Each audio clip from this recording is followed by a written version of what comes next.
नमस्ते साथियों, नए कदम विद अन्नपूर्णा वाजपेयी में आप सबका स्वागत करती हूँ। और कैसे हैं आप सब? तो चलिए, आज गांव से कुछ मेहमान आए तो उनके टाइप की रोटी बनानी है, तो इसके लिए बड़ी मेहनत करनी पड़ी और अब बना रही हूँ थोड़ा सा अलग सा, क्योंकि किसी को उसमें जौ की खिचड़ी खानी थी और सब्जी रोटी बनानी थी आलू परवल की। मैं रसेदार सब्जी चटपटी सी और रोटी बनाऊंगी। वो जो तंदूरी जिसको हम लोग बोलते हैं, तंदूर में पकाते हैं, वो गाँव में तवे पे रोटी हाथ से बनाते थे, हाथ पाई बोलते हैं उसको।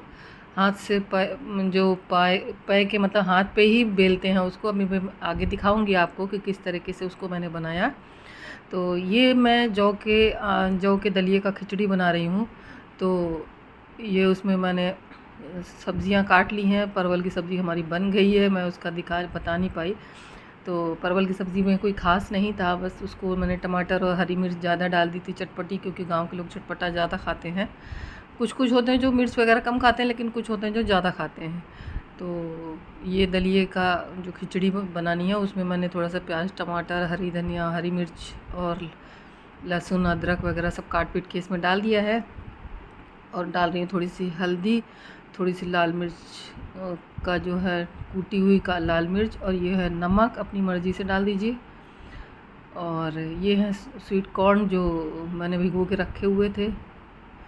और अब मैं दलिया जो कि मैंने पहले से ही उबाल लिया है, तो ये दलिया जो है पहले से उबालना पड़ता है, और 1 से 1-2 सीटी में हो जाता है। 2 सीटी में आप पूरा बंद करके कुकर की क्लिप खोल दें, नहीं तो वो बहुत ज़्यादा गल जाता है। और पानी भी अपने हिसाब से डालिए, वरना कभी सूखी हो जाएगी तो कभी गीली हो जाएगी, फिर बनाने में अच्छी नहीं लगती। तो जब ये मुझे एक्चुअली थोड़ी सी सूखी अच्छी लगती है, जैसे पोहा जैसा बनता है। तो जो गीली हो जाती है वो कम अच्छी लगती है। तो ये जो है बढ़िया जो है टेक्सचर इसका आया है। तो ये वाला जो टेक्सचर होता है पोहे का, वो मुझे अच्छा लगता है, तो पोहे टाइप का। तो ये खिचड़ी है। इसमें बहुत से लोग दलिया में दाल भी मिला देते हैं, मूंग की दाल ही है या फिर कोई चने की दाल वगैरह। तो इसमें मैंने दाल तो नहीं मिलाई थी, पर मैंने दलिया ही उबाल लिया था। तो आप चाहें तो इसका नाश्ते में भी इसका प्रयोग कर सकते हैं। जो वेट लूज़ करने की उसमें चल रहे हैं, जिनको वेट लूज़ करना है, वो अपना इस तरीके की चीज़ें बना कर उबाल करके फ्रिज में लगा दें, डिब्बे में एयर टाइट कंटेनर में बंद करके रख दें। और उसको आप जब भी चाहें तो सब्ज़ियां काट लें अपनी मर्ज़ी से, जो भी सब्ज़ी आप खाना चाहें उसमें। टमाटर प्याज है, गाजर है, जो भी सीज़नल सब्ज़ियां उपलब्ध हों, चुकंदर है, शलजम है, जो भी आप खाते हो और जो सीज़न में उपलब्ध हो, वो सारी सब्ज़ियां काट लें। और काटने के बाद में अगर आप कैबेज भी डालें तो उसको फ्राई कर लें, पहले उसको पूरी तरह पका लें, तब आप कहीं डालें। कैबेज को कच्चा कहीं ना डालिएगा, क्योंकि एक तो कैबेज कच्चा आपको गैस बनाता है और कॉन्स्टिपेशन करता है। इसमें बढ़िया खुशबू आ रही है, और धनिया मैंने डाल दिया है दोनों जगह, और बहुत ही अच्छी खुशबू आ रही है। तो ये तैयार हो गया है। और ये पानी वाली रोटी, जो मोटी रोटी गाँव में बनती थी पहले, वो आटा इसका गीला मैंने लगाया हुआ है, काफ़ी गीला है ये देखिए। और एकदम हाथ से तोड़ने से टूट जाएगा, भटूरे से भी गीला है ये। तो क्योंकि इसमें गेहूं का आटा है, थोड़ा सा जौ का आटा है, अब गांव के लोग हैं तो फिर जो ये सब चीज़ें तो खाएंगे ही, मोटा अनाज। तो अच्छा है, मोटा अनाज खाना पेट के लिए अच्छा रहता है। तो मुझे अच्छा लगा, लेकिन मुझे रोटी ये बनानी नहीं आती थी। मैंने बहुत पहले छोटी थी मैं जब, तब मैं अपनी दादी अम्मा से सीखी थी मैंने, क्योंकि वो हाथ की बनाई हुई रोटी खाती थी। तो मम्मी बना दिया करती थी उनके लिए, तो मैंने उनसे सीखा था, दादी से भी सीखा, अपनी मम्मा से भी सीखा। तो अब अब तक बनाई नहीं, इतनी उम्र हो गई, तो फिर हालांकि चीज़ें, ये सब चीज़ें भूलती नहीं हैं, लेकिन प्रयास ये किया कि ढंग की बन जाए और उनको अच्छी लगे। तो ये मैंने कोशिश की थी। उसको पहले हाथ से थोड़ा सा बेल लिया, और उसके बाद फिर उस पे पानी लगा दिया था, और ताकि वो हाथ से बनाई हुई लगे। और उसको मैंने फिर तवे पे डाला, और तवे पे डाल करके उसी तरीके से सेका जैसे कि वो सेकी जाती है। तो वो तो चूल्हा में बनती थी रोटी पहले, तो अब चूल्हा में तो भैया मैं तो नहीं बना पाती हूँ। और पहले बैठ भी जाती थी, अब तो घुटने की प्रॉब्लम होने के कारण मैं नीचे बैठ भी नहीं पाती हूँ, तो कोशिश भी करना बेकार है। मैं इसी पे चूल्हे की ही रोटी जैसी बनाने की कोशिश कर रही हूँ। मैंने उन्हें बोल दिया था कि मैं चूल्हा में नहीं बना पाऊँगी, मैं गैस पे बना दूँगी, आपकी वो हाथ पे ही रोटी बना दूँगी।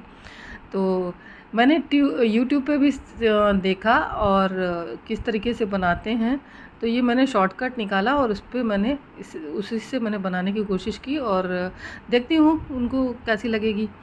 और फूल भी गई है, ठीक-ठाक फूल गई है, पूरी नहीं फूली है लेकिन फूल गई है, अच्छी बन गई है।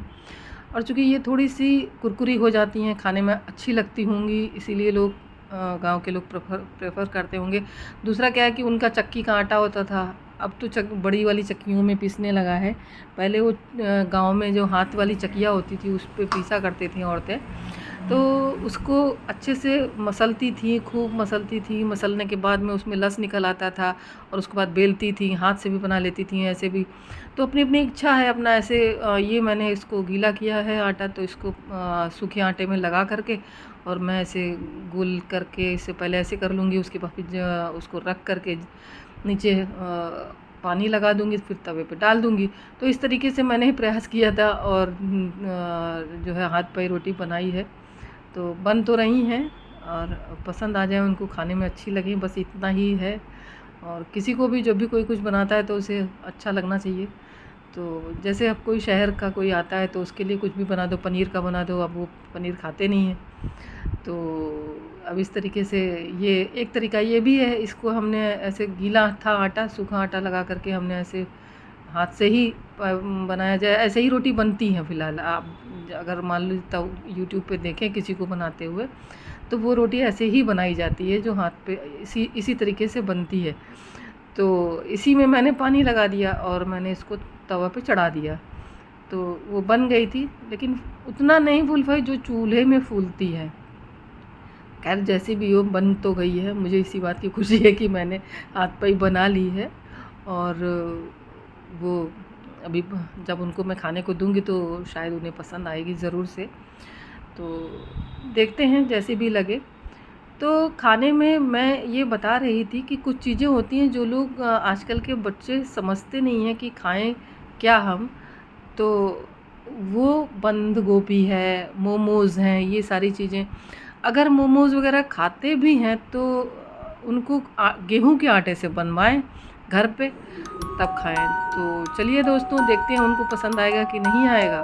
और थैंक्स फॉर वॉचिंग और फिर मिलेंगे।